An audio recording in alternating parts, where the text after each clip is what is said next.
Bem-vinda, Leoa! Que honra, que alegria, que satisfação imensa ter você aqui em mais um episódio especialíssimo. É sempre bom contar com sua audiência, com sua participação, com seu engajamento.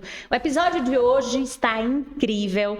E eu quero que você pegue papel e caneta nas mãos, porque é muito bom quando a gente se disponibiliza para aprender. Eu já fiz isso aqui porque eu estou com uma convidada muito especial. Marla, seja muito bem-vinda, muito bem-vinda. Obrigada, Sabrina. Prazer estar aqui com você e com a sua audiência. Uma honra ter essa Leoa aqui. Eu queria passar um pouco, porque a gente vai poder ouvi-la, a gente vai aprender com ela, da sua expertise, da sua jornada profissional. Ela é advogada com mais de 10 anos de carreira. Tem muitas advogadas que fazem parte do nosso clã e eu tenho certeza que você tem algo de muito poderoso para essas mulheres. Atua como estrategista de imagem. Gente, esse tema é tão urgente, posicionamento de marca pessoal para homens e mulheres. Até porque os leões, os maridos das leoas, eles também assistem o podcast. Porque as suas mulheres começam a ser transformadas e, no mínimo, eles começam a se perguntar: o que é que você está assistindo? O que é que você está vendo? Eu também quero viver essa transformação. Então, atenção aos maridos, aos homens que estão nos acompanhando. Marla também faz esse trabalho com vocês. Ela é palestrante, idealizadora do método. Olha que lindo. Eu quero que ela explique mais para nós sobre isso de inteligência visual. Fundadora da marca de roupas femininas, vocês não têm noção das roupas dela. M.E. Marla Esteves, com experiência em mais de 5.000 horas. Presta atenção, Leoa, que isso é de muita responsabilidade. 5.000 horas de atendimento em todo o Brasil, no exterior, e ela tem ajudado, e eu sinto muito isso em Marla, um servir muito potente. Vocês vão perceber pessoas a se destacarem em seus nichos de mercado através de uma imagem autêntica, consistente, atrativa, de um posicionamento de valor que impulsiona suas vidas e carreiras para um próximo nível. Uma salva de palmas para ela! Muito obrigada. E que coisa mais especial poder sentir um pouco do seu servir. Mas eu queria que você começasse nos trazendo a Marla lá da infância. A menina Marla, o que é que ela sonhava? Como é que ela já projetava a carreira?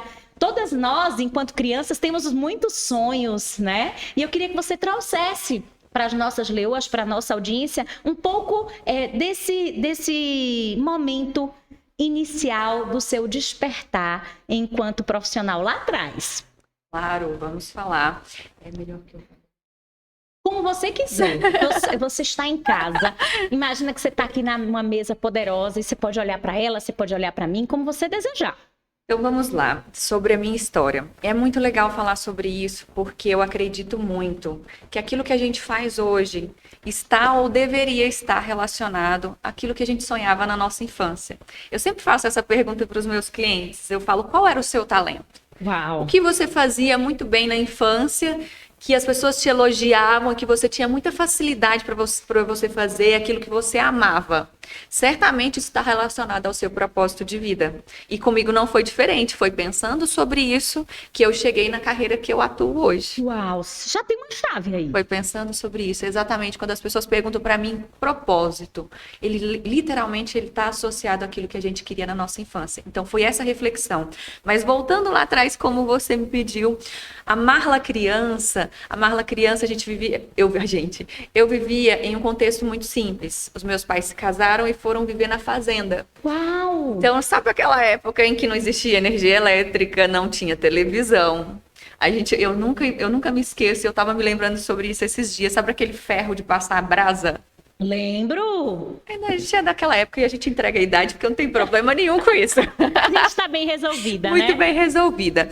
Então eu sou daquela época onde eu vivia num contexto muito pobre de verdade. Meu pai tirava leite, a minha mãe ficou em casa cuidando de mim e ajudando meu pai. Aquela criança vivendo em um contexto muito pobre, olhava aquela situação e falava... Eu falo que eu não sei de onde surgia aquilo dentro de mim. Mas eu tinha uma visão de que aquela vida não era para mim. E que eu queria viver uma vida muito diferente. Eu falava quando criança, naquela dificuldade toda que eu vivia, porque eu tive muitos desafios com meu pai, o que deformou a minha autoimagem, e a gente pode falar um pouco sobre isso depois, mas ainda assim, eu olhava para aquela situação, eu falava, um dia eu vou viver numa cidade muito grande, e eu olhava para minha mãe e falava assim, mãe, eu vou ser muito rica. Minha mãe olhava para mim e falava, Marla, acorda, tipo, da Essa onde? não é a tua realidade. De onde? Meu pai falava assim, sonha menos. Quem nunca ouviu isso? Nossa, muito. Sonha menos para o tombo não ser tão grande. Então era isso que eu escutava, mas dentro do meu coração eu sempre acreditei nisso. Então, de onde veio? Quando a gente não tinha condições, eu era vestida pelas minhas primas. Sabe aquela roupa que sobrava? Sim. Mas graças a Deus eu tinha as roupas que sobravam. E elas chegavam em sacolas. Chegava sacolas de roupas que as minhas tias mandavam das minhas primas. E aquelas sacolas eu pegava cada uma daquelas roupas e vestia e começava a desfilar pela casa. Uau. Eu queria ser modelo desde criança. Desde criança. Então eu começava a desfilar pela casa, mostrando para minha mãe, feliz da vida, sabe? Aquela criança feliz que acabou de ganhar muitas roupas. Então, uau! E aí o que aconteceu?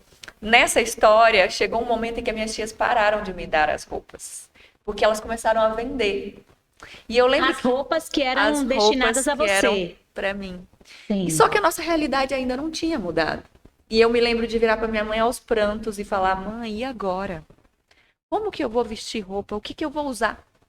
E a minha mãe virou para mim e falou assim, calma, minha filha, Deus proverá. Então, dessa história, dessa Marla que viveu naquela realidade, eu peguei toda a energia, porque isso para mim, sabe quando você é criança e você pega tudo de ruim e faz aquilo um combustível? Sim. Depois, na vida adulta, você sabe que a gente precisa trabalhar esse ponto. Mas, de fato, ele te ajuda até certo ponto. Então, foi ele que me fez aquela gana, aquela raiva. Eu tinha muita raiva da minha situação. Então eu queria ter uma vida diferente. Aquela vida não era para mim. Então hoje quando eu olho para minha vida aqui sendo modelo da minha própria marca, né, eu não só sou modelo da minha própria marca, como eu crio as minhas peças.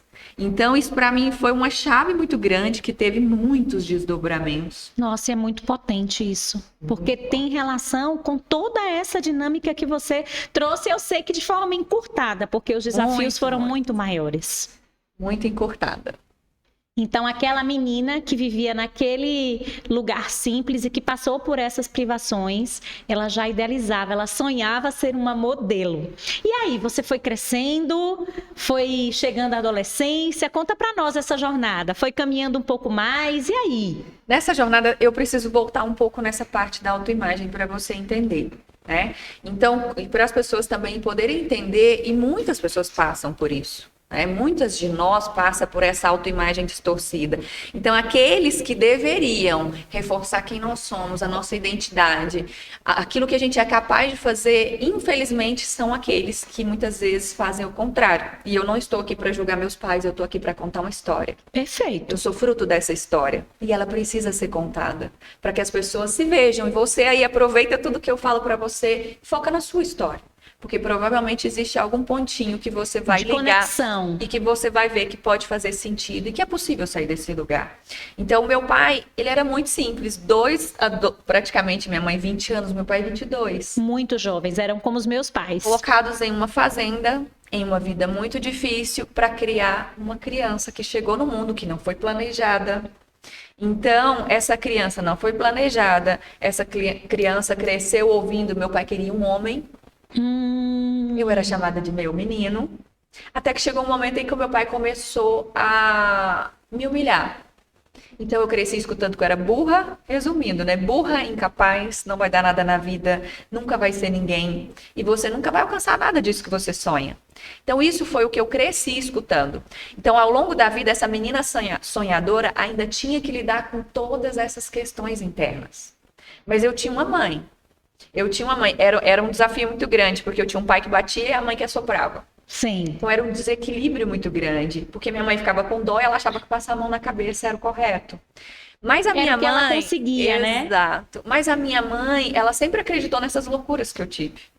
Então minha mãe, ela sempre, com 15 anos, eu fui participar do meu primeiro concurso. Uau! E aí a minha mãe estava sempre comigo. A minha mãe estava me levando. Então eu comecei a participar de concursos, mas eu não entendia, porque eu nunca passava.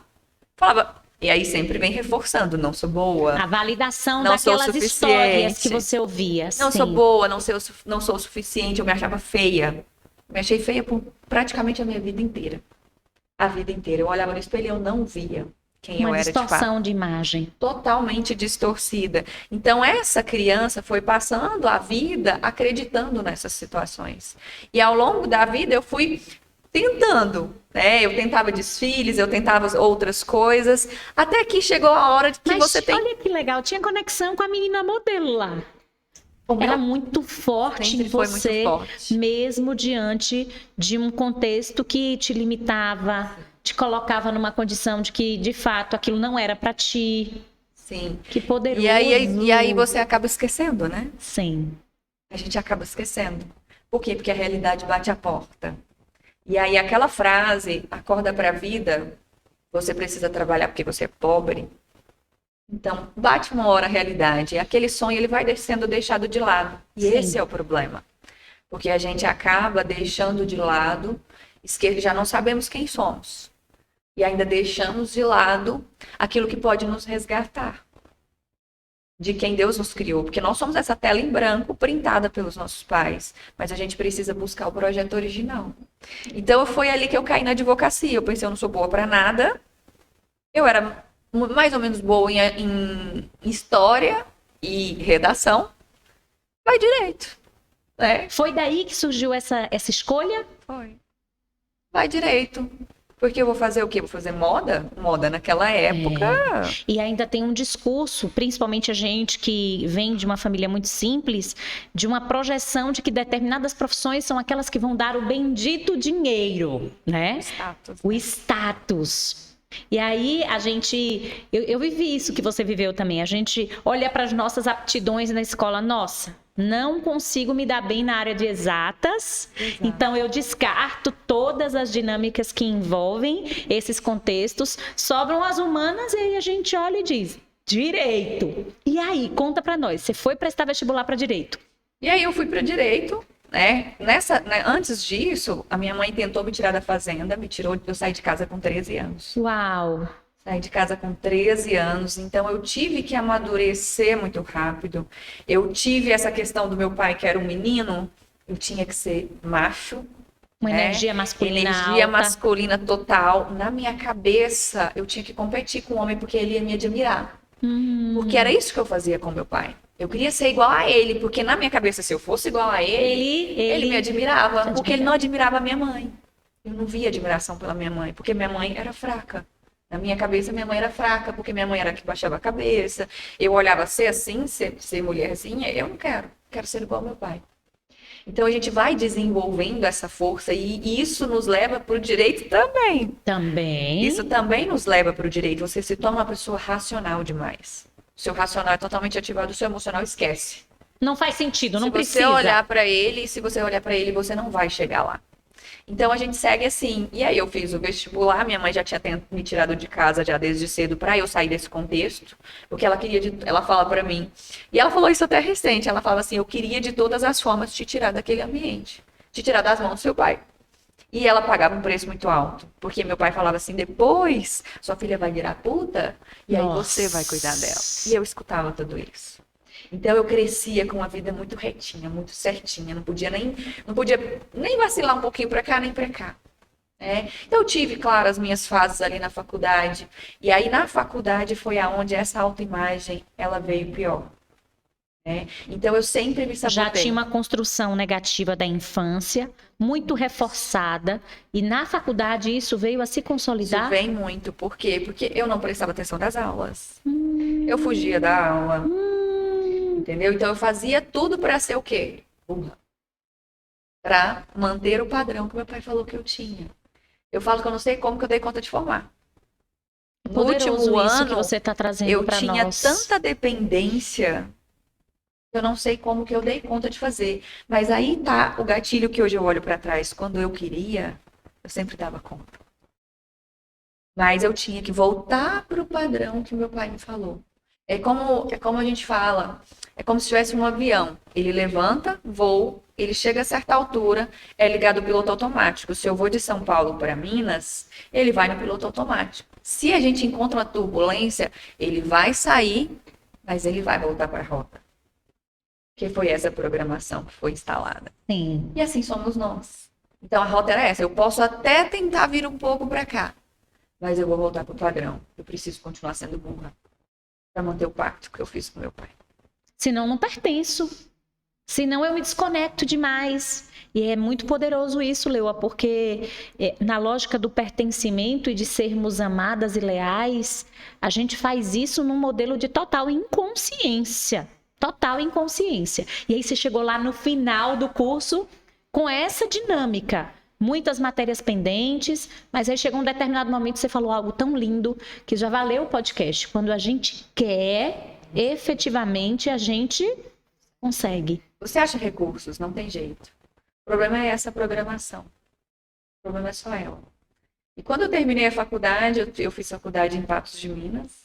Quando eu terminei a faculdade, morava eu e minha irmã já estava entrando na faculdade de medicina. Pensa, aquele meu pai, roceiro, né, que era roça mesmo, conseguiu formar uma filha advogada e uma filha médica. Nossa. Então, com muito esforço, ele conseguiu. Mas na cabeça dele não fazia sentido eu ir embora. Só que lembra aquela Marla lá atrás que visualizava vivendo uma cidade muito grande, tendo uma vida muito diferente? Sim, desde a infância. Quando eu terminei a faculdade, eu falei, não, essa cidade é pequena demais para mim. Uau. Eu preciso ir para Uberlândia. E eu já tinha morado lá por um tempo, então eu fui para Uberlândia contra a vontade do meu pai. Ele não topava. Ele não queria que eu fosse, não tinha sentido. Eu saí da casa que ele sustentava com a minha irmã para ir morar sozinha. E aí lá ele me deu um prazo de validade. Você tem 6 meses para passar na UAB e se sustentar, porque ele era assim. Como ele não entendia, na cabeça dele, você formou, automaticamente você está ganhando dinheiro. Entendi. Ele não tinha percepção de mundo, né? Tinha condição. Muito limitada ali, era no na campo fazenda, de visão dele. Sim. Era fazenda, era uma realidade que ele não tinha saído dela. Quem tinha saído era eu. Então eu saí dessa realidade. E aí ele deu um prazo, 6 meses. 6 meses. Cheguei em Uberlândia. Quando eu cheguei em Uberlândia, eu arrumei um emprego já rápido para trabalhar sem OAB. E graças a Deus fui contratada, comecei a trabalhar. No meio do caminho, o que me acontece? Eu tive uma paralisia facial. Uau! Porque o corpo fala. Me arrepiei agora. O corpo fala o tempo inteiro, né? O tempo inteiro. Então, olha o padrão. Era o tempo inteiro aquela... É como se eu vivesse, literalmente a gente fala, o nosso corpo ele é preparado para viver para a guerra. Sim. Eu vivia para a guerra o tempo inteiro. Luta ou fuga, desde a criança. Eu vivia para a luta o tempo inteiro, para a luta o tempo inteiro. Como foi isso? Como é que você se deu conta da paralisia? A paralisia, conta pra nós. Eu dormi e acordei com o rosto parado. Porque ali no trabalho era uma situação de estresse. Advocacia, eu advogava para banco. Campo tenso. Advogava para banco, mas a Marla que não tinha OAB trabalhava mais do que quem tinha OAB, porque eu tinha que ser boa. Ali eu tinha que ser boa. Tinha que se superar, tinha ali que eu provar. tinha que dar conta. Sim. Então era uma pressão muito grande. Eu tinha que dar conta. Meu pai estava me cobrando, se vira, vou te trazer para trás. A pressão de passar na bendita OAB que, nossa, maltrata muito. E aí é lógico que eu não passei de primeira. E aí, enquanto isso, desde os 9 anos eu era mãe do meu pai e da minha mãe. Eu tentando passar na UAB, meu pai e minha mãe em crise no casamento, eu tentando resolver a crise deles, tentando resolver minha vida. Eu não sabia o que eu fazia. Um dia, meu rosto parou.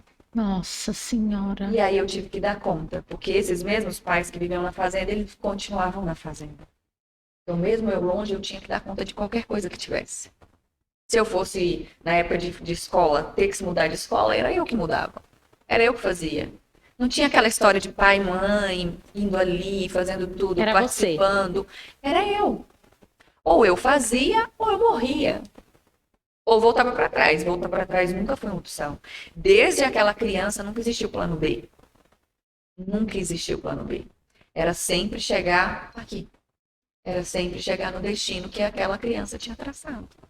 Então, naquela advocacia, eu vivi toda esse conflito, né? E ali eu parei, depois de quase 1 ano de trabalho, eu resolvi passar na OAB, né? Falei, agora eu vou estudar e vou passar. Tirei 4 meses de seguro-desemprego, eu vou passar. Passei. Adivinha? Não consegui comemorar. Celebrar? Não. Não. Porque eu era burra. Nossa. Vocês têm noção, Leoa? Eu olhei para a OAB e falei, como que eu dei conta? Aquela voz... Um padrão de sabotagem gigantesco. A impostora. Exato. A impostora. Sim. Conversando contigo. Como que eu dei conta? Eu não sou burra. Fechei o que eu tava, não lembro se na época era computador, fechei, pronto. Seguiu. Não fui comemorar. Celebrar. E ali começou uma nova jornada da advocacia, né? E aí eu fui para um outro trabalho, aí eu já fui advogar mesmo. E, enfim, a advocacia te consome, né? Muito. Ela te consome. Trabalhei durante esses 10 anos. Você já com energia masculina alta, com todas as tuas questões, morando numa cidade que não era a sua, como você disse, ainda maternando eles com as questões deles. Imagina a sobrecarga, que é a sobrecarga que você pode estar vivendo agora. E eu tenho certeza que Marla está sendo um instrumento de Deus na sua vida, né? Na vida de todas nós. E aí, então, Sim, imersa na advocacia... Isso me lembra muito, fugindo um pouco, mas isso me lembra Não, muito fica uma à vontade. cliente. Sim. Eu acho legal a gente trazer isso. Sim. Isso me lembra muito uma cliente, que ela foi morar fora, no exterior, e a família ficava nas costas dela. E ela bancava a família. Por quê? Porque essa pessoa, ela acha que se ela sair desse papel do eu cuido, eu sou provedora, eu sou a responsável, eu adorava bater no peito. Eu sei, eu vivi Eu era a isso. última palavra. Porque É confortável. é confortável. É confortável. Você sempre tem um ganho. Tem. O ponto é qual é o seu ganho. Sim. Qual é o seu ganho? Então eu nunca esqueço de olhar para ela e falei, tá. Aí ela não podia gastar o dinheiro com ela. Ai, não posso comprar isso porque minha irmã e meu irmão e não sei o quê. Eu falei, quando você vai tirar todo mundo das suas costas e viver a sua vida? E eu tenho um depoimento dela que ela fala. E ela era psicóloga. Ela falou para mim, Marla, nunca ninguém teve coragem de me falar isso. Isso mudou uma chave na minha cabeça. Por quê? Porque qual é essa necessidade? Senão a gente nunca vai cuidar da nossa vida. Nosso papel é de filho. Não é de pai nem de mãe. Né? A gente não precisa desse papel. E aí eu já até esqueci qual foi a pergunta. Não, é que você estava lá imersa na advocacia, mas antes o papo vai fluindo, é isso mesmo. Eu sinto também de partilhar com elas e contigo que eu também vivi esse mesmo movimento, né? E quando a gente percebe que está pesado demais e que a gente precisa voltar e se posicionar para o nosso lugar. Eu não sei se você passou por isso. Eu vivi um momento em que os meus pais, os meus irmãos viveram um luto. Qual era o luto que eles viveram? Onde ela está? Porque ela não está mais aqui para tomar todas as decisões, para ser a última palavra. E nesse momento do luto, que você também possivelmente pode viver, nós somos o tempo inteiro testadas a voltarmos, porque é exatamente o que você falou, há um ganho secundário. A gente se sente amada. Quando nós somos ouvidas, você sabe das coisas, você é quem entende, você é que precisa decidir, você precisa conversar com seu irmão, você precisa fazer aquilo, você precisa fazer aquilo outro. E quando a gente passa por essa fase inicial em que as pessoas da nossa família nos procuram e a gente não está mais lá, e a gente efetivamente assume o nosso lugar no mundo, eles dão conta. É importante dizer isso. Talvez não da forma como nós projetamos, mas dentro das dificuldades, das limitações, eles são grandes, eles vão dar conta. Não sei se você viu isso. É desafiador. É desafiador. No meu caso, a minha mãe foi para minha irmã. Então sempre pode acontecer de ter um da família que está fragilizado. Por quê? Porque pensa, aquela menina que não era importante se torna importante. No dia em que ela faz a cura com o pai, ela se torna importante. Sim. Ela se torna ouvida.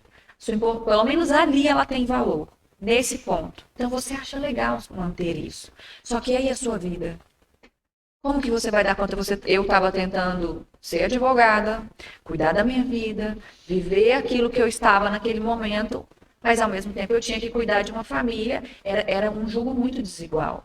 Muito desigual. E a gente vê muito isso em mulheres que assumem essa postura, entram em casamentos e elas não conseguem voltar para o seu papel, porque elas acostumaram a vida inteira a estar fora do seu papel. Sim, sim. Elas acostumaram a estar fora desse papel. Eu passo por isso com muita cliente. Então, o movimento de você voltar para o seu lugar, ele é um desafio. Muito grande. Ele é um desafio. E aí é onde entra um ponto que eu escuto muitas pessoas falarem. E eu vivi isso. Você se sente um monstro. Uhum. Como assim? Eu Cadê vou falar você? não. Uhum. Então, quando a minha mãe me ligava, Marla, seu pai fez isso, isso, isso. Eu falava, qual parte? Eu não quero saber. Você não entendeu.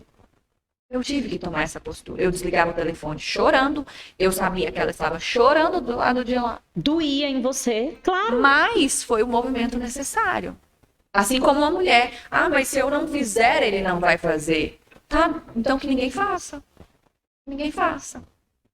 E eu precisei treinar para sair desse lugar de mãe, para sair desse lugar masculinizado, né, que tinha que dar conta de tudo, tinha que fazer tudo, né? Então, até onde eu comecei a viver o meu processo de cura de verdade. Eu já estava com 32 anos de idade.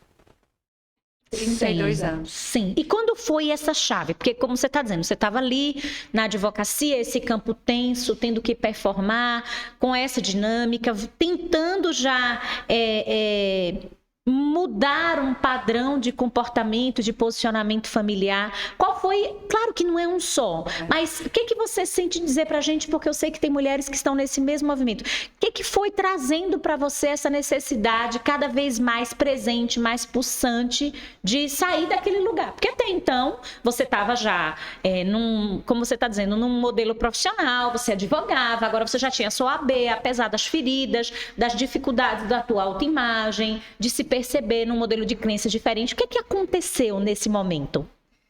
Foi o seguinte, nesse momento eu tinha um relacionamento. Essa menina ferida conseguiu ter um primeiro relacionamento aos 28 anos. Olha. Até então eu corria de relacionamento. Que poderoso esse testemunho. Um homem bom aproximando de mim, o que eu tinha que fazer? Eu não reconheço o que é bom. Não fazia sentido para você. Dele. Sim. Eu corria desse relacionamento. Então, aos 28 anos eu comecei ali, eu já estava num processo de terapia, né? Então, eu comecei a viver esse relacionamento. Eu estava nele há 3 anos, quando eu comecei a ficar desconfortável com ele. Tá. Eu já não estava mais tão feliz. E nesse momento, eu era um final de ano, não lembro que 2017, dezembro de 2017, eu tinha um cliente da advocacia. Então, a advocacia me salvou.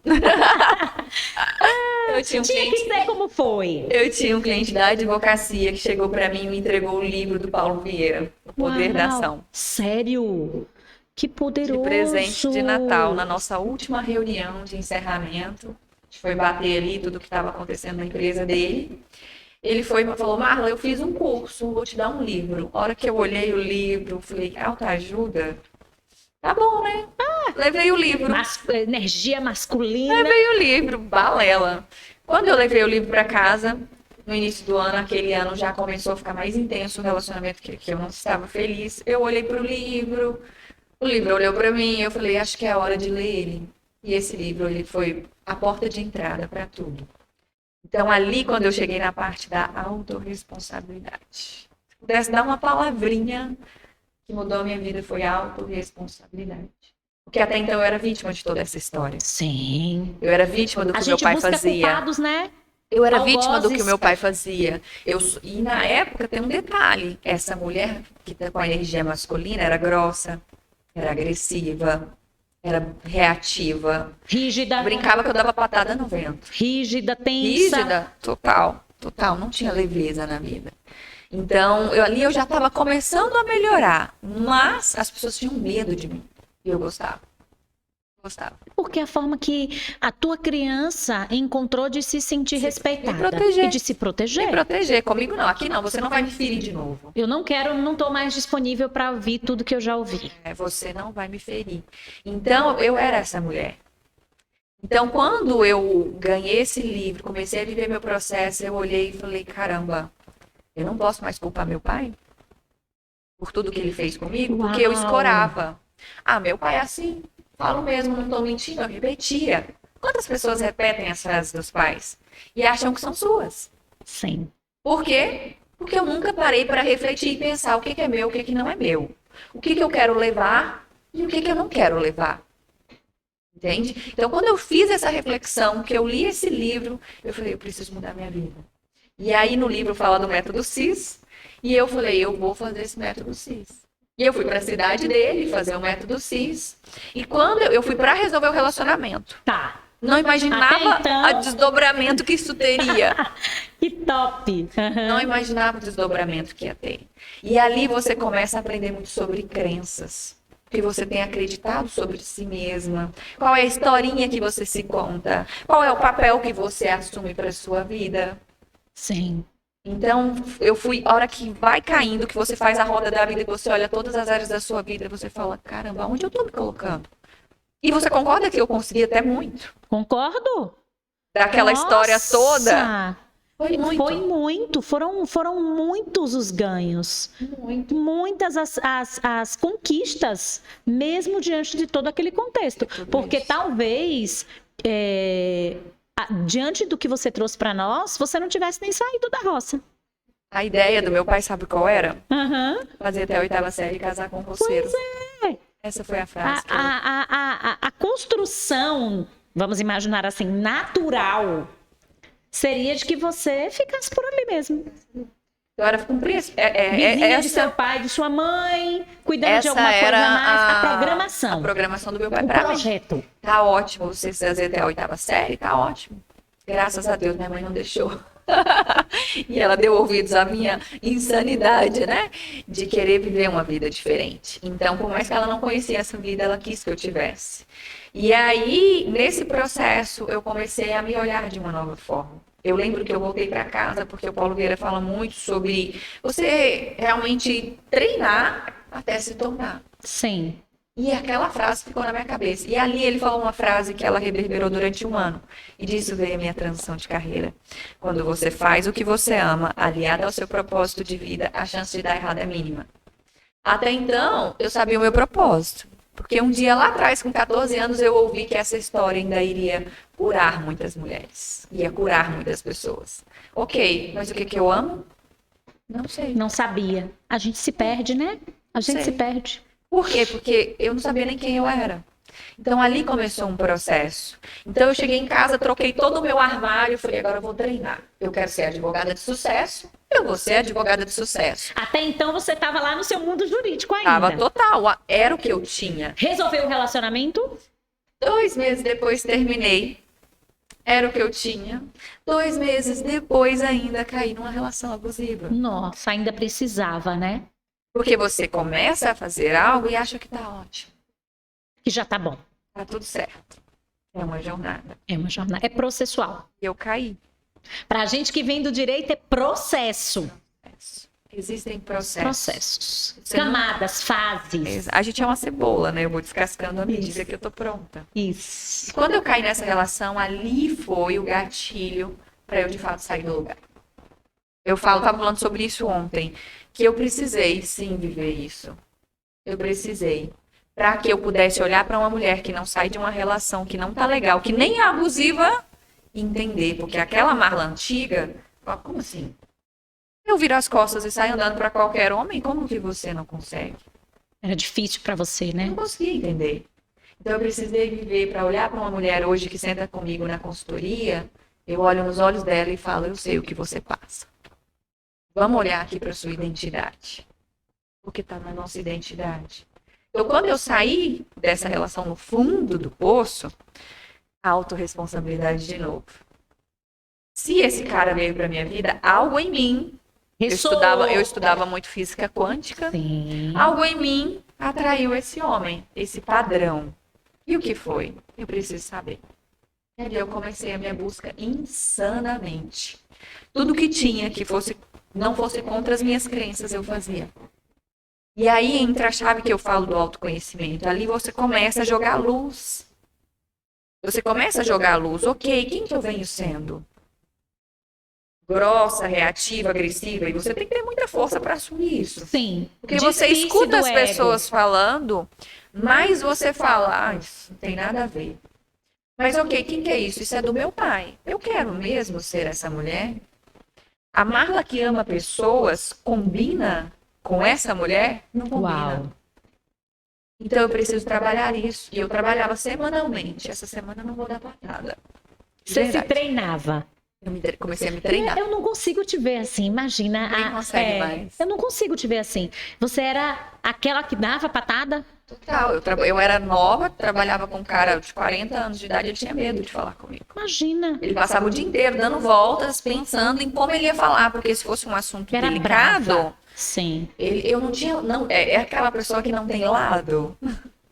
Essa pessoa. Aí você começou a se treinar. Essa semana eu não vou dar patada. Eu falava, essa semana eu não vou dar patada. Chegava na sexta-feira, ele me irritava. Eu tava patada. Eu falava, vou treinar mais uma semana. Mais uma semana. Até que vira padrão já não fazer isso mais.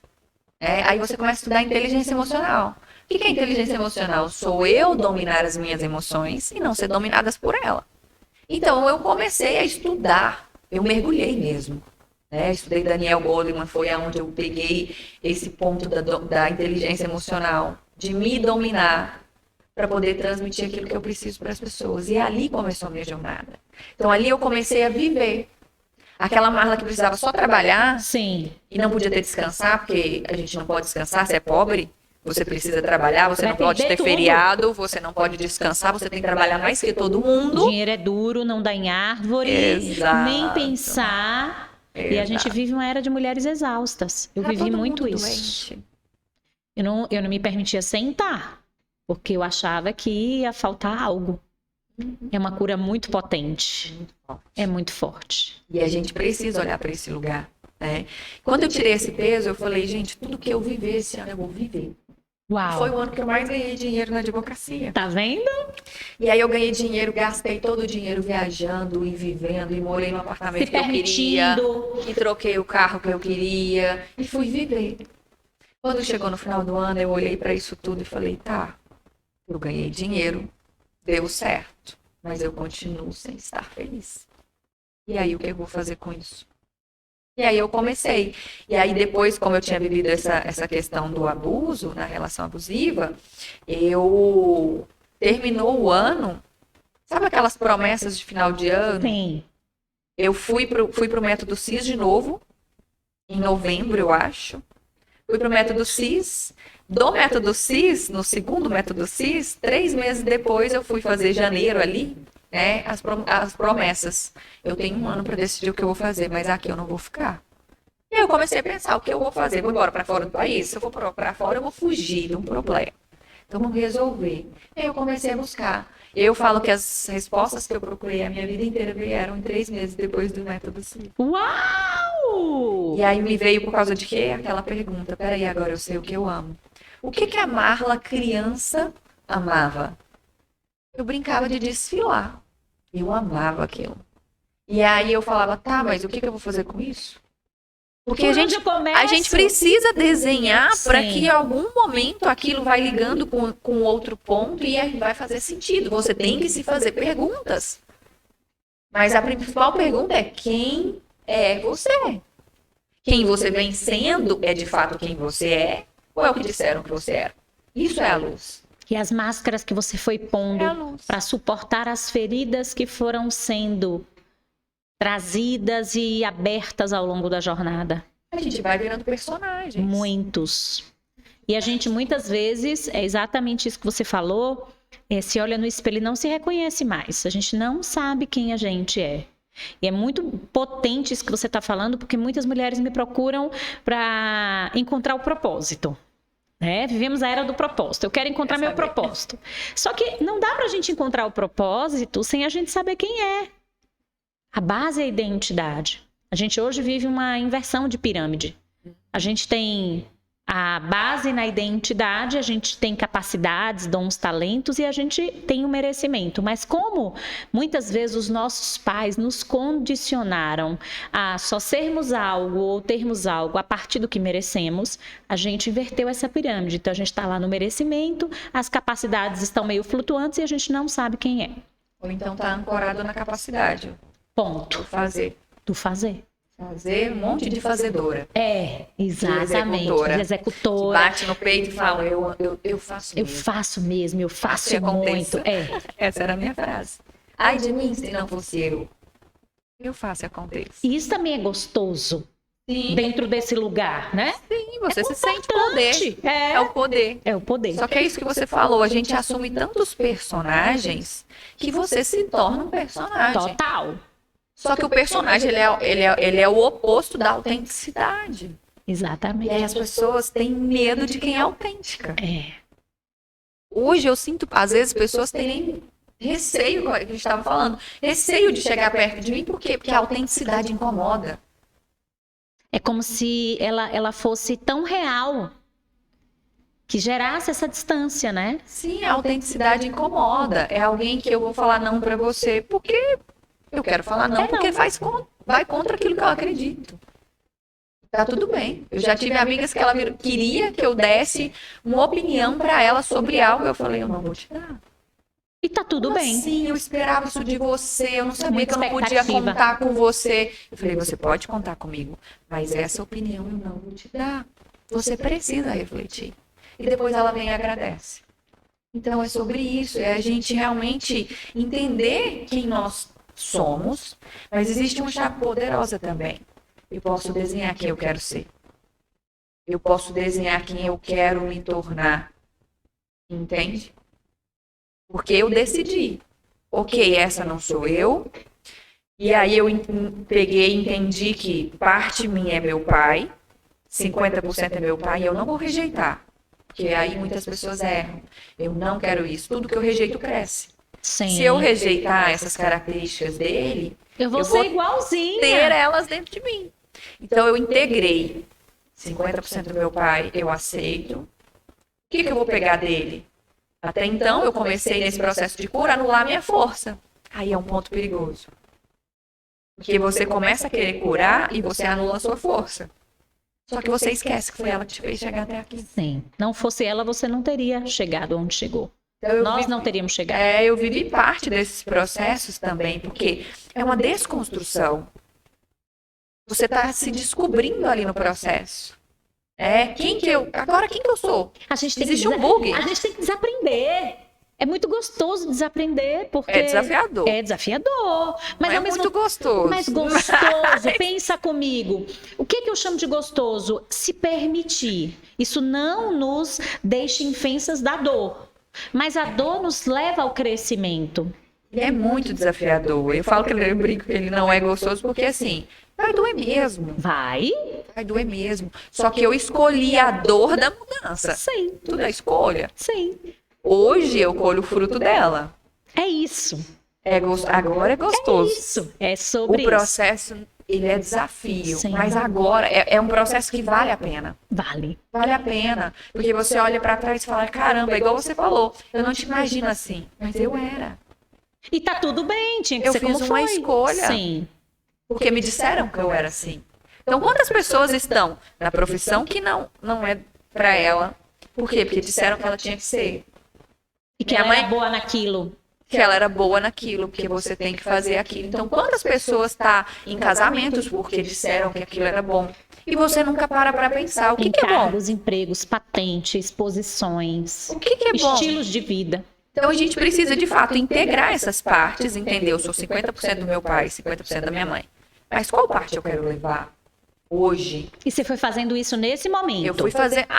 eu vou resumindo tudo, porque se eu for seguir uma linha, a gente vai... Mas a gente tá no storytelling, vocês estão A pegando. gente eu tô vai... contigo, É uma história muito intensa, É. porque nesse momento eu fiquei independente de Deus. Porque de burra, eu descobri que eu era inteligente. Então, se eu sou inteligente, eu posso fazer. Eu cresci na minha carreira de consultoria de imagem depois da minha transição em 6 meses. Porque agora eu era inteligente. Eu estudei branding. E aí já fica a chave. Você precisa entender sobre branding, sobre posicionamento. Como você vai trabalhar depois que você trabalha quem você é, você precisa trabalhar para transmitir isso para fora. São coisas diferentes. Você precisa mudar a maneira que as pessoas te enxergam. Por quê? Você concorda comigo que as pessoas primeiro me enxergavam como advogada? Totalmente rígida. Me enxergava com todas aquelas características que eu sim, que você mencionei. trouxe. E agora eu precisava desconstruir para mim. E depois E para os pro outros. Mas primeiro é importante que a gente entenda, foi o que Marla disse, ela fez para ela.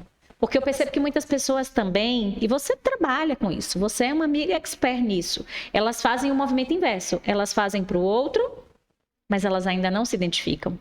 Eu já atendi também nas nossas constelações muitas mulheres que fizeram a transformação externa sem fazer a interna. E aí elas ficam completamente confusas. Esse é o ponto. Por que eu falo que o meu trabalho é muito diferente? Porque eu vivi. Então, lembra que eu falei que lá no método CIS eu troquei meu armário, comecei a me vestir para advogada? Por isso que eu tô puxando lá. Você falou, Vivi advogada. Vou me tornar uma advogada diferente. E aí? E aí eu me vesti pra isso. E eu lembro de vestir essa roupa, olhar no espelho e falar, tá, eu tô bonita, mas e daí? Por dentro, eu continuo um sepulcro caiado. Esse é o ponto. Eu nunca vou esquecer da roupa que eu estava, parada na frente do espelho, com uma roupa muito semelhante à que eu uso hoje. Mas eu olhei e falava, não adianta nada. Então, quando eu vivi esse processo interior, que primeiro vem de dentro, e aí eu fui pro meu cabelo. Falei, caramba, eu preciso expressar isso. O processo primeiro vem dentro, você se trabalha, mas ao mesmo tempo nós falamos sobre a síndrome do impostor. Sim. Se eu trabalho dentro e não trago isso para fora, eu vou continuar olhando no espelho da mesma forma e vou ficar revoltada porque que o outro não me enxerga diferente. Perfeito, perfeito, perfeito. Porque a imagem, ela precisa reverberar o que está dentro. Sim. Você se descobriu, entendeu? Você viveu o processo. Então você tem que trazer isso. Então eu comecei a trazer isso para fora. Então foi quando a minha chave virou. Quando eu olhei para aquilo que a Marla gostava de fazer criança, falei, tá, mas eu vou vender roupa? A pessoa vai vestir a roupa, eu não fiz nada. E a minha missão? Não dá certo. Ai, que lindo. Foi aonde eu cheguei na consultoria. Eu falei, eu posso... Num processo também. Eu posso fazer a consultoria do jeito que eu quiser. Quem disse que eu vou ter que fazer a consultoria só paleta de cores, só vestir pessoas? O processo é meu. Boa. Então, eu criei a consultoria no meu formato. Foi aí que eu criei o método. Foi aí que eu criei uma forma que foi o processo que eu vivi. E que eu vi o processo de vestir e não funcionar. E é o que eu falo para as pessoas. Se você quer vestir uma roupa, ficar bonita, com o cabelo partido no meio, batom vermelho, eu vou te indicar uma consultora. Você quer viver o processo? Quer olhar para dentro e tirar para fora aquilo que existe? Aí eu pego na mão. Aí eu pego na mão da pessoa. Por quê? Porque essa é a jornada, não tem outro caminho. E esse sim é poderoso. Sim, não tem atalho, porque se o atalho fosse o caminho, ele não chamaria atalho. Então existe o processo do olhar para dentro. Então eu comecei a desenvolver essa consultoria diferente. Trabalhei o branding, trabalhei tudo certo. E aí nesse processo eu comecei a crescer muito rápido. Eu trabalhei todas as estratégias, eu fiz. De repente eu resolvi vir para São Paulo. Tá. Mas ainda estava na advocacia. Não, eu virei a chave da noite pro dia. Ai, conta pra nós, que a gente gosta. Eu virei a chave da noite pro dia. Bingo, Quando bingo, eu decidi, bingo, foi. quando eu decidi, tinha acontecido uma situação desafiadora no escritório. Você entrou na zona de expulsão, né? Total. Essa é a palavra. É a zona de expulsão. Quando você não sai do lugar, ele te expulsa. Ele te expulsa. Então aconteceu uma situação com uma pessoa que eu trabalhava, que eu olhei e falei, isso vai contra. Não Então, vou mais. Eu lembro que eu tinha gastado meu dinheiro todo. Sim. Vivido a vida. Viveu. O plano era controlar no ano seguinte e eu resolvo fazer transição de carreira. E aí, quando essa situação aconteceu, eu virei para ele e falei, olha, primeiro eu falei para mim, eu não sei o que eu vou fazer, mas aqui eu não fico. Boa. Boa. E aí, fui passar férias sozinha no carnaval para refletir. E aí, quando eu voltei da viagem, as respostas começaram a vir. E eu virei para ele e falei, olha, eu vou sair, te dou, não sei, 2 meses para você se organizar, porque a Marla Fazedora tomava conta do escritório nas costas para que ele pudesse ficar tranquilo. Nossa. Então, ele tinha que se organizar. E eu tinha que delegar aquilo que eu nunca conseguia delegar, porque eu tinha que abraçar tudo, né? Tinha que organizar tudo. Então eu dei esse prazo para ele, ele virou para mim e falou assim, tá, eu não sei o que você vai fazer, mas eu te desejo boa sorte. Eu pensei assim comigo, não sabia ele que eu não sei o que eu vou fazer. Mas tá tudo bem. Mas tá Não tudo era bem. com ele que você ia se Eu ainda estava abrir, nessa dúvida. né? Não ia sangrar no tanque do tubarão. Eu ainda estava nessa dúvida, consultoria, roupa, mas eu não tinha certeza do que eu ia fazer. Mas é aquilo que eu sempre falo, você precisa botar o pé, mesmo sem ver o chão para pisar. Porque sabe o que isso é poderoso? Posicionamento. Porque às vezes, quando eu me posiciono, é como se eu estivesse literalmente jogando uma energia de que eu decidi. E que agora as portas podem abrir. E é real. É real. É real. As portas agora podem se abrir. Então, quando eu decidi, as coisas começaram a acontecer. E logo veio o quê? Pandemia. Aí eu não tinha planejado, veio pandemia, mas eu estava tão certa de quem eu era, do que eu ia fazer, que nada ia me parar. Aí a minha família surtou. Eu imagino. Porque como você vai deixar de ser advogada para ser o quê? Sim. O que mesmo você vai fazer? E as pessoas sempre vão rir. Mas aquilo que está dentro de você está dentro de você. Se você banca, podem falar o que quiser. Então eu tinha certeza que eu ia dar certo. Não tinha outra opção. E aí, veio a pandemia, você estava em Aí Uberlândia. eu tranquei dentro de casa, aproveitei e fiz do limão a limonada. Enquanto Estudou pra isso, caramba. eu trabalhava para finalizar as coisas com ele e comecei a estudar. Fiz mentoria, quis estudar. Quando eu já tinha passado, acho que 3 meses estudando, estava na hora de... Transportar. Está na hora de Sim. você ganhar. Então, vamos embora. Né? Você precisa já caminhar. E aí eu comecei a me sabotar. E aí ali eu percebi que a minha criança estava com medo naquele momento de ir. Sim. Sabe qual que era o medo? Medo de dar certo. Porque eu tinha certeza que se eu desse... É como se eu visse uma ponte. E eu sabia que se eu me colocasse nela, eu ia dar certo. Mas a projeção do dar errado, fui projetada para dar certo. No fundo, essa era a história repetida, era o pensamento governante. Quando você ia mais a fundo, era o que insistia, era a voz que insistia em te limitar. Todos nós. Todos nós. Todos Todos nós. nós. Todos Então nós. você entra naquela projeção do que disseram para você. Né? Então, quando você se depara, e eu vejo muito cliente vivendo isso, quando você se depara com a realidade que você sempre sonhou, que estranho, eu não sei lidar. É demais pra mim. É demais. Então, assim, é um desafio muito grande. Mas, quando eu fiz um processo, eu fiz o lançamento. Ah, que bom que você foi. E aí comecei a fazer todas as estratégias. Pandemia. Onde todo mundo trancado em casa com medo de lidar com pessoas, eu entrando dentro da casa das pessoas para fazer consultoria. Uau. Que E poderoso. as coisas aconteceram muito rápido pelas estratégias. Tudo muito rápido, porque ali eu já era inteligente. Ali eu já dava conta. E aí ali eu entrei no ponto em que eu fiquei independente de Deus. Você pergunta, mas fala, Deus, abençoa aí. Já planejei tudo. Sozinha. Eu já fiz tudo, agora eu dou conta.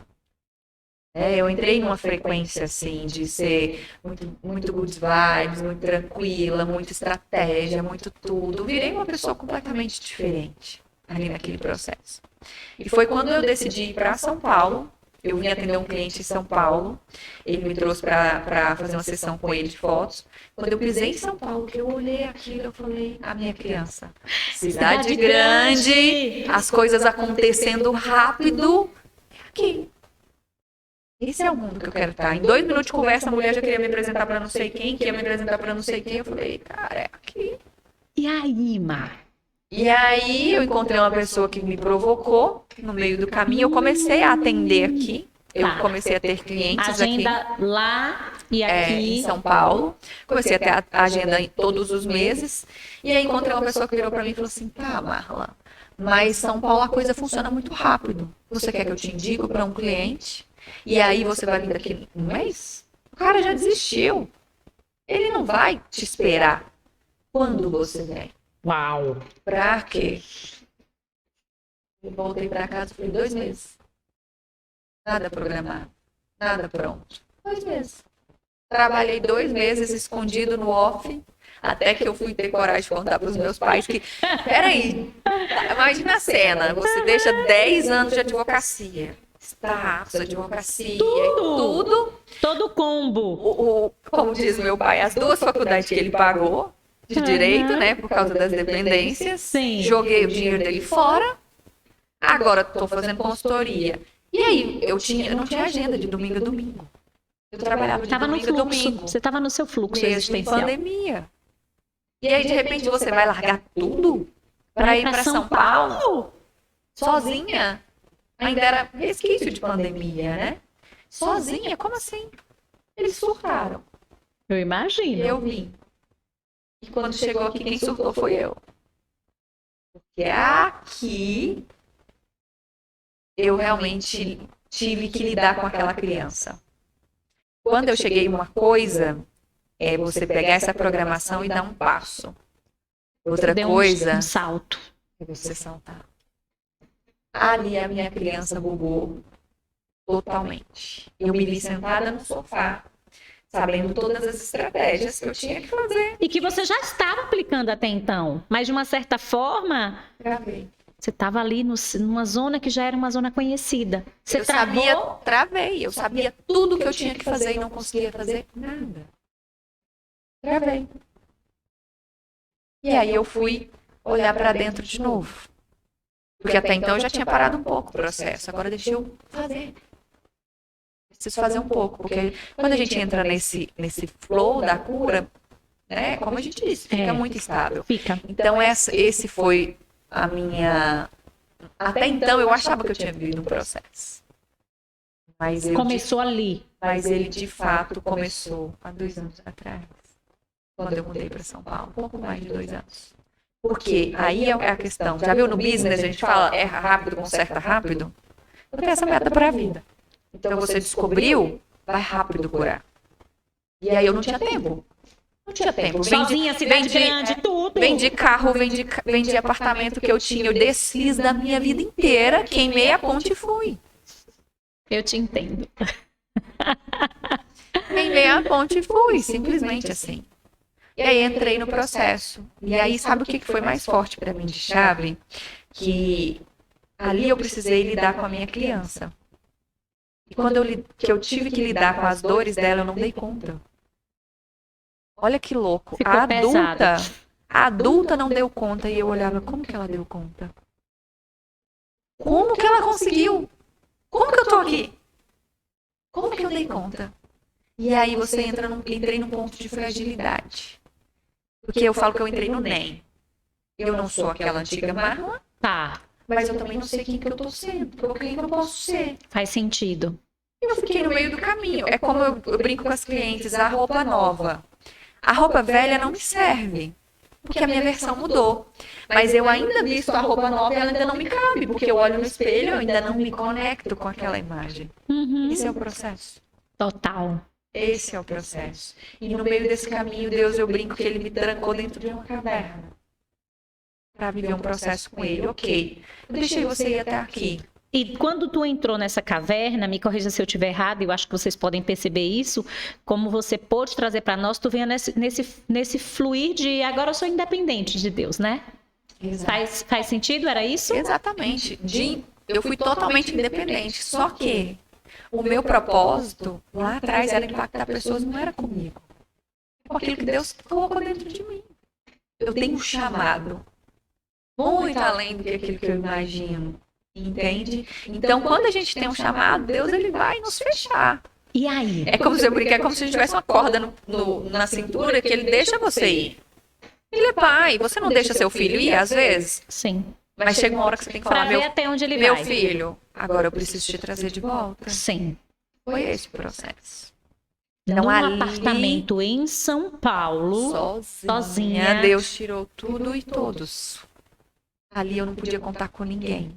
Eu ligava pra minha mãe, ela tava surtando porque eu tava aqui. Se eu falasse pra ela, ela não iria entender. Não. Entende? Então eu precisei viver sozinha. Se eu contasse para minhas amigas, dizer, volte. Não, ela falava isso sempre. Falava, até né? que eu tive que dar um grito para ela falar: mãe, você não está me ajudando. Se for para falar isso, eu não quero que a senhora me ligue. Tá. E ali, Deus me trouxe muitas questões, porque nesse processo sozinha, eu fiquei independente da minha família. E eu comecei a viver muito com amigos. Por quê? Por causa que quando meu pai não ia, quem ia eram minhas amigas. Quando eu tive a paralisia facial, meu pai e minha mãe não foi me buscar. Quem foi me buscar foi a mãe da minha amiga. Parou na porta da minha casa, me pegou e levou para casa dela e cuidou de mim por 1 semana. Então, a família dos meus amigos e os meus amigos eram a minha família, menos a minha família. Sim. Porque naquela época, meu pai, a linguagem de amor dele é dar. É prover, é sustentar. Só que eu não queria dinheiro. A criança lá atrás queria só ser olhada. Ser vista. Queria só ser vista. Então eu projetei isso para essas amigas. E quando eu cheguei em São Paulo, Deus tirou inclusive as amizades. Porque aqui em São Paulo, você não fazia amizade tão fácil. Eu estava em São Paulo, capital. Sim. Né? Então Deus tirou todo mundo. E ali eu comecei a entender o valor da família de uma forma diferente. Ali você começa a entender aquela frase que no final das contas, quem está com você é a sua família. Quem vai caminhar com você é a sua família. Então ali eu comecei a viver todo esse processo com Deus, como se Deus fosse tirando todas as feridas, né, todos os espinhos que a vida foi colocando, para que de fato eu entrasse no rumo daquilo que Ele tem para minha vida, para eu dar conta de sustentar toda essa promessa que Ele tem. Ele não é irresponsável.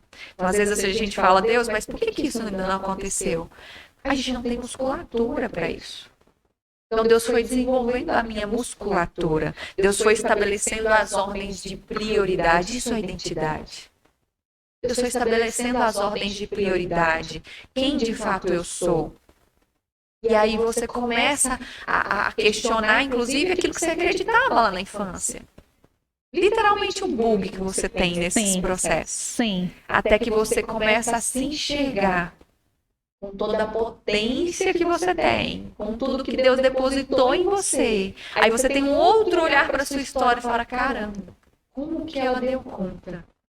E agora eu preciso honrar essa história. Agora eu preciso viver de fato aquilo pelo qual eu lutei. Mas agora com prioridades certas. Porque antes era raiva da Marla. Era raiva de chegar na festa da família e ser a mais pobre. Sim. De ser excluída do amigo invisível da família porque a gente era pobre. É todo um alinhamento que foi sendo feito. É como se algumas peças do teu quebra-cabeça, isso acontece com todas nós, ainda estivessem vazias.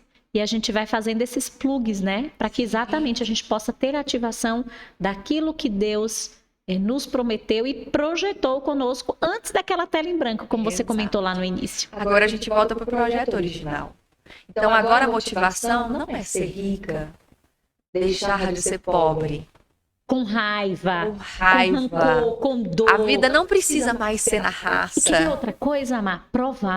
Provar que a gente consegue. Porque tem muito disso, né? Sim. Como muitas vezes a gente passou esse processo de descredenciamento, a gente carrega em nós essa dizer, eu provo, eu consigo sim, eu dou conta sim. Quer ver?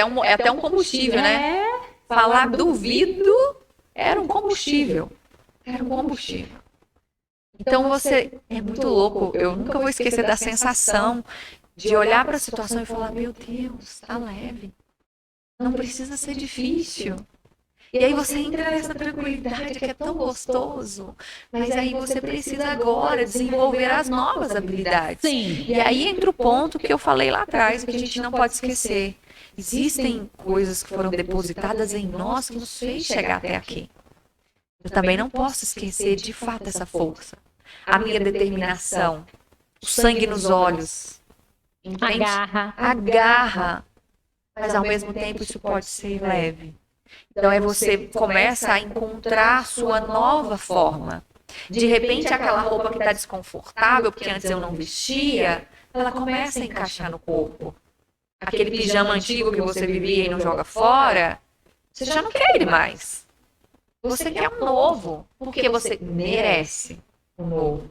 Você olha para situações que antes você aceitava, você olha e fala, não condiz mais, eu mereço mais do que isso.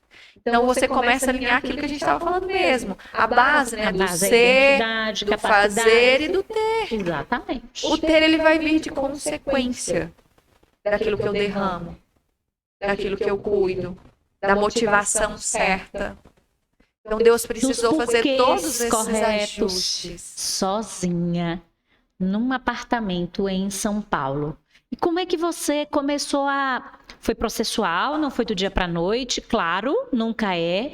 Mas como é que você começou a fazer essas viradas de chave? Eu sei que, sem sombra de dúvidas, a dependência, a obediência. Como foi que isso começou a florescer? Primeiro foi a terapia. Precisei recorrer à terapia. A terapia foi que... E aí eu comecei a fazer uma técnica muito intensa, em que de fato eu reprogramava.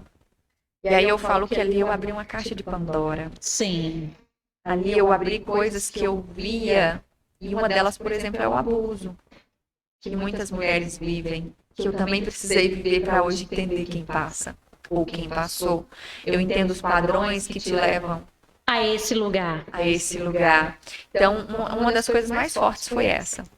E aí é tão curioso que eu tinha visto isso no CIS, porque na minha cabeça tinha sido algo muito bobo. Um primo da mesma idade, de 5 anos de idade, não teve nada, mas era abuso. Era abuso. Então, o fato de alguém te olhar é abuso. A pessoa está te olhando com um olhar diferente, a pessoa te encostou, você foi manipulada antes da hora, os seus hormônios precisou se desenvolver antes da hora. E eu descobri isso no CIS. Mas eu achei que descobrir já estava resolvido. Era o suficiente. Ledo engano. Quando eu fui ver isso na terapia, eu percebi que alguns padrões que eu tinha, inclusive o padrão de querer passar despercebida no mundo, vinha do abuso. Que é como se você fosse revitimizada quando alguém te olha. Então, o que eu preciso fazer? Preciso não ser notada. E eu culpava meu pai. Porque ele falava muita coisa pra mim, então eu preciso realmente passar despercebida. De uma certa forma, você voltava lá para aquele lugar, né? Aí eu entendi por que eu me via sempre colocando roupas largas. Eu não conseguia ser feminina também. Não era só o que meu pai tinha feito. Tinha muito vestígio do abuso. E aí eu fui olhar para isso. Então, eu vivi um processo primeiro de cura em terapia, até que chegou um momento em que eu falei, chega, agora sou eu e Deus. Agora eu preciso que o Senhor me cure. Porque existem feridas que a terapia não vai curar. Não vai resolver. Existem coisas tão profundas que é você e Deus. Então, eu entrei nesse lugar de viver um processo. Ali eu fui para o Moriá, lá em Belo Horizonte. Sim. Que eu lembrei que a Camila Vieira tinha contado no método CIS. Eu falei, caramba, talvez esteja na hora de eu ir para o Moriá. E ali eu comecei a viver uma vida. Até então, eu era cristã. Eu me converti aos 13 anos de idade sozinha. Mas eu percebi que eu nunca tinha sentido Deus de verdade, como pai. Porque quando a gente tem essa paternidade terrena distorcida, eu projeto para Deus. Sim, muito. Então eu via Deus como, Deus está brincando comigo. É como se ele me fizesse sonhar, querer, eu chego até ali, agora não. Que era isso que meu pai fazia. E meio que parece que a gente briga com Deus e quer cobrar dele, né? Deus só tem que te dar, mas meu pai me dava. Exatamente. Eu lembro de um dia de eu revoltada, eu falava, Deus, meu pai era ruim. Mas ele pelo menos me sustentava. Cadê? Cadê o sustento? E eu era petulante e arrogante com Deus. Eu falava do mesmo jeito que eu falava com meu pai. Eu falava, por que você não está fazendo tal coisa? E aí eu comecei a entrar num lugar diferente. Sabe? Um lugar de rendição. Um lugar de sentir que, peraí, agora eu tenho família, mas eu tenho o principal. Eu sinto Deus como meu pai. Sabe o que é aquele processo de você sentir que você encosta e você deita no colo do pai? Sim. Você vê ele cuidar de você. E aí ele foi me ensinando nos processos. E eram chaves atrás de chaves, atrás de chaves que Deus ia trazendo sobre quem eu era. Né, sobre aquilo que ele tem para minha vida. E aí você começa a ver ele alinhando. Até que chegou um momento que eu tive várias crises, várias. Eu falava, Deus, porque Deus tirou tudo mesmo. Inclusive clientes, em algum momento. E eu olhava e falava, Deus, mas o Senhor me trouxe aqui para morrer? O Senhor quer que eu volte? O que o Senhor quer? Eu vim para cá então na força do meu braço? O Senhor quer que eu volte? E são questionamentos tão duros. Sim. Porque ali já não tem mais outros lugares para a gente visitar, não tem mais outras pessoas para a gente perguntar. É entre nós e ele. E aí foi o ponto, se você me perguntasse de todo esse processo, o que seria que eu vivi com Deus, é literalmente essa mudança de motivação de tudo aquilo. É como se Deus permitisse, porque até então você se acha tão boa, tão você faz tanto sim, que você precisa de Deus só para validar ali, ó. Valida o que você fez. Assina aqui, E Deus, ele te leva num nível de rendição tão grande que você fala assim, tá bom, dinheiro já não é mais relevante. Sucesso não é mais relevante. Você quer isso? Toma. Não quero mais nada. Não quero mais nada. E aí eu entrei até no bug do meu propósito. Eu falava, eu devo estar louca. Eu te entendo. Isso é um processo. Todo mundo passa por isso. você começa a achar que você tá doida, que aquilo era coisa da sua cabeça. Que era uma alucinação. E aí sim, você tem seu coração totalmente entregue. Porque, de fato, aquela Marla, quando chegou em São Paulo, que sentava nos lugares mais chiques do mundo, que nunca podia pagar nem um restaurante simples, de repente eu estava sentada ali, e eu olhava para aquilo e falava, é isso? É só isso. E era tão intangível para nós. Aquilo que era intangível virou comum. E logo perde a graça. E aí você olha aqui e entende que não é sobre isso. De fato, não é sobre isso. É sobre você realmente encontrando o seu lugar. Porque eu tô cansada de atender clientes que têm tudo, tanto que só tem dinheiro. O dinheiro, ele passou a não ser a provisão, mas é o provedor só. Ele tá atrás de Deus porque vê Deus como provedor. Tem que me prover e eu só tô atrás do dinheiro. E ponto. Ponto. E aí você entra no lugar certo. Né? Não é sobre isso. E aí também teve muitas chaves, porque nesse lugar também eu comecei a deixar um pouco de sonhar.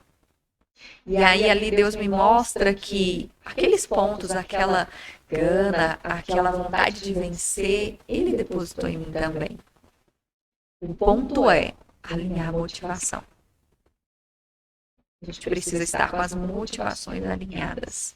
E aí sempre existiu a vontade de impactar a vida dos outros. Quando você me pergunta, eu sou aquela amiga desde como eu cuidava dos meus pais, acho que desde 9 anos de idade eu era a pessoa sábia que alguém perguntava o que devia fazer. Também. A conselheira, né? A gente assume até um papel de magas, assim, aquelas que sabem das coisas e que a nossa opinião é sempre aquela que, uau, por mais simples que seja, isso é... Eu sempre me fazia essa pergunta, no meio desse processo me via, quando eu comecei a me perder um pouco, tentar entrar numa forma que eu não sabia qual era. É o processo, tá tudo bem. Tá tudo bem a gente se perder no meio dessa busca. Porque, como eu disse, eu ainda não sei. É uma versão que eu não conheço. Exatamente. Só uma versão que eu quero viver, mas eu ainda não conheço. Não sei a minha reação aqui. Eu sei aqui. Por isso que muita gente não muda. Aqui eu já sei como é que vai funcionar todas essas coisas. É previsível. É previsível. Então, nesse lugar, a gente precisa realmente entender esses propósitos. A gente precisa se colocar ali disponível. Eu era uma amiga que as pessoas me buscavam para tirar dúvidas. Eu falava, gente, essa menina conhece tanta gente, por que ela vem me perguntar? E aí eu parei e fiz a reflexão, por quê? Porque eu vou falar a verdade. E aí antes era, eu falo mesmo, não estou mentindo. E aí eu comecei a achar que, peraí, eu preciso ser um pouco mais polida. Mas aí eu faço essa reflexão, eu falo, as pessoas me buscam por isso. Porque elas sabem que comigo elas terão verdade. Ponto é que agora elas têm verdade, com muita empatia, com muito cuidado. Com muito cuidado. Então, peraí, eu preciso manter aquilo que eu fazia. Essa versão precisa estar aqui nessa jornada nova. Entende? Então, a gente sempre está buscando. Porque às vezes eu vou me ajustando e eu literalmente perco parte. E aí é você estar sempre prestando atenção. Eu virei uma espectadora de mim mesma. E aí é até perigoso, porque você começa a querer consertar tanto. E você, às vezes, pesa na mão de vez, né? Eu cheguei em um ponto que eu queria tanto que Deus me curasse, que eu me sabatinava. Um dia minha psicóloga virou para mim e falou assim, Marla, você não precisa mais do seu pai para te cobrar. Você faz isso bem melhor do que ele. Uau! Você não precisa mais do seu pai para ficar falando que você é insuficiente. Você faz isso muito melhor do que ele. E eu vejo tantas pessoas hoje que seguem se sabatinando ali por causa do que os pais faziam para poder continuar. Porque o pai e a mãe não tá aqui mais, mas tá aqui. Tá marcado, né? No nosso campo ali de memória, quando a gente vai buscando, que a gente vai fazendo esses resgates. Mas, gente, que incrível! O horário voou e a gente nem se deu conta. Mas tem um momento aqui do nosso podcast que é muito especial. Primeiro, 2 coisas que eu sinto que eu não posso deixar de fazer contigo. É nítida, é presente, é pulsante o agir e a presença de Deus sobre você.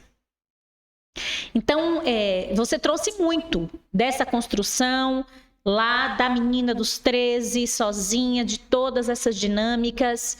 O que você sente de trazer para a mulher que entende que não é capaz de ter esse nível de proximidade com Deus? Que ouvem falar sobre Deus, acham muito interessante, acreditam que tem um relacionamento, mas ainda não se entregaram. Eu senti aqui que o Espírito Santo me pediu para te fazer essa pergunta agora. Amém. Amém. Porque foi muito marcante isso para ti. Eu vejo que a dificuldade das pessoas em se entregar para Deus está de fato relacionada à paternidade terrena. Tá. Então, muitas mulheres não tiveram pais presentes. Muitas mulheres foram abusadas pelos seus pais. Muitas mulheres foram rejeitadas pelo seu pai. E é como eu disse, a gente faz essa projeção para Deus. Então eu precisei, não tem como, eu não conheço uma forma de viver uma entrega genuína para Deus sem curar a paternidade terrena. Eu não vejo. Porque eu vou sempre projetar para Deus, se o meu pai me abandonou, como que Deus não vai me abandonar? E aí, essa chave minha que virou ali no Moriá, sobre a paternidade de Deus, esse processo de cura, e que eu vivi ali, porque antes de eu ir para o Moriá, eu vivi um processo com meu pai, onde eu virei para ele e falei assim, pai, no método CIS tem uma parte em que o Paulo Vieira, ele vai se colocando como seu pai, te pedindo perdão por tudo que fez. Eu tive a graça e a coragem de fazer isso com o meu pai. Então, a gente, numa reunião, um dia antes do Moriá, eu olhei para o meu pai e falei, pai, eu preciso que o Senhor me abençoe. Eu preciso que o Senhor me libere para que a minha vida flua. E ele ficou assim, não entendia nada, minha mãe entendeu, ela falou assim, eu vou fazer uma oração e você repete. Sempre que eu fazia terapia, o meu ouvido, ele latejava, porque eu ouvi muita coisa.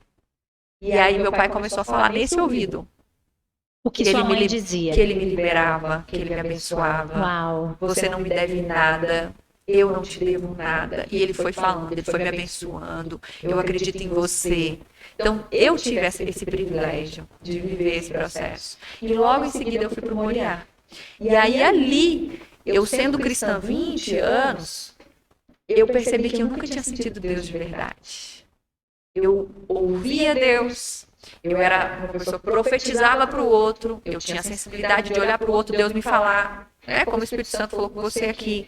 Mas sentir Deus foi quando, primeiro, eu fiz a cura com meu pai, parei de projetar. Segundo, eu entendi o sacrifício. Eu entendi o sacrifício. Meu Deus. Eu me joguei, quando eu voltei para casa, eu me joguei no chão, ouvindo uma palavra sobre o sacrifício de Cristo. Eu falei, meu Deus.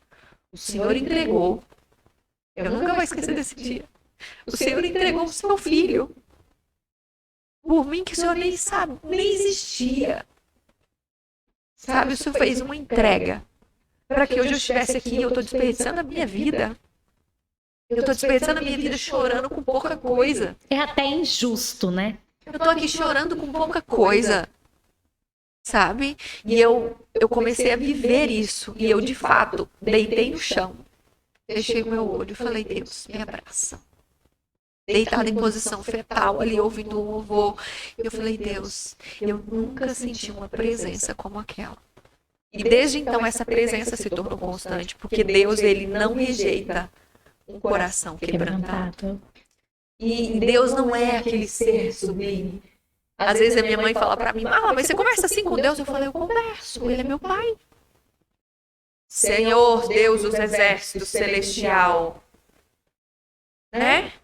A servidão já passou. Sim. Eu sou serva, mas Deus, ele comprou um sangue para que eu fosse justificada. Nós entendemos de lei. Sim. Foi pago o preço para que eu tivesse vida. E como que eu não estou desfrutando dessa vida? Como que eu não estou derramando para o outro aquilo que Deus fez na minha vida?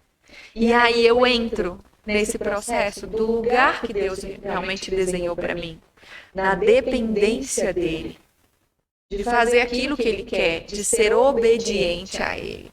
né? De me colocar no lugar. É um relacionamento. Se nós duas começarmos a conversar e caminhar juntas, a gente não fica parecida? Muito! Eu começo a falar o seu sotaque, você vai falar o meu Total, nude mineiro. total.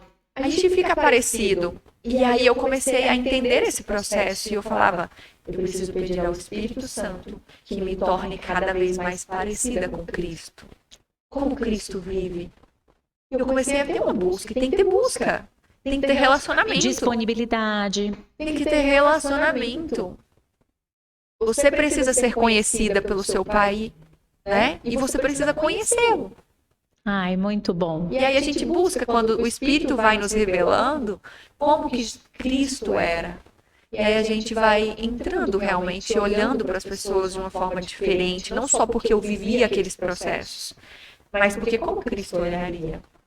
Como que ele julgaria essa pessoa que viveu tanta coisa? Ai, muito bom. Muito, muito, muito bom. Para a gente finalizar, duas coisas. Você vai deixar uma mensagem que vem no seu coração, no tempo e no espaço, hoje, dentro dessa presença, dessa mesa, desse tempo maravilhoso que nós estamos vivendo.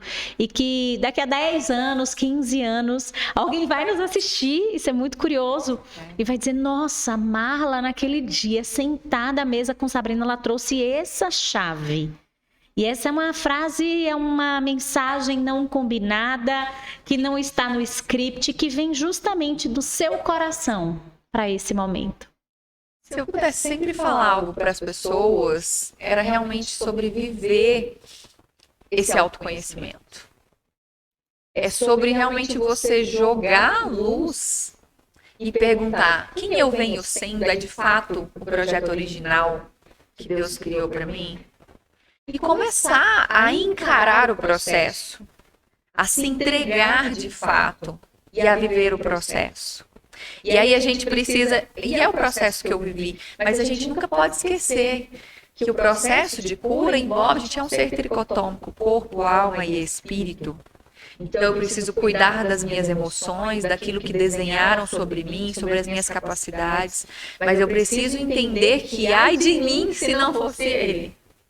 Ai de mim. Então, quando eu acordei, eu falei, ai de mim, eu posso ter a estratégia do mundo. E Deus me faz estar sentada aqui, o meu nome ser soprado onde eu nem estou. Eu não preciso fazer esforço. Eu faço, me coloco no caminho caminhando. Né? Existe um corpo que a gente precisa cuidar dele, porque senão ele não vai ter energia para nos levar para aquele propósito. E o corpo, eu entro que eu falo que tem as 3 inteligências, né? A inteligência emocional, a inteligência espiritual e o método que eu criei, inteligência visual. Também não adianta eu me tornar, eu ser, se eu não transpareço isso para as pessoas. Então traga isso para fora com coerência.